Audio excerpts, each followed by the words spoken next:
তাইওয়ানের আবহাওয়া কর্তৃপক্ষ জানিয়েছে, টাইফুন ক্রাথন প্রধান বন্দর শহর কাওশিউমে উপকূল অতিক্রম করেছে, যার ফলে দেশের দক্ষিণ ও দক্ষিণ-পূর্বে ভারী বৃষ্টিপাত ও বন্যার সৃষ্টি হয়েছে।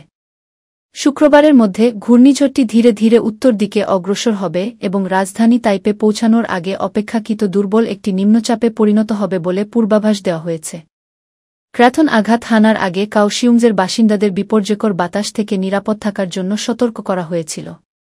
প্রায় ৪ কিলোমিটার বেগে তাইওয়ানের দিকে ধীর গতিতে অগ্রসর ঘূর্ণিঝড়টি গত ৫ দিনে দ্বীপের পূর্ব এবং দক্ষিণে বেশ কয়েকটি এলাকা প্লাবিত করেছে এবং হাজার হাজার মানুষকে পাহাড়ি বা নিচু এলাকা থেকে সরে যেতে বাধ্য করেছে।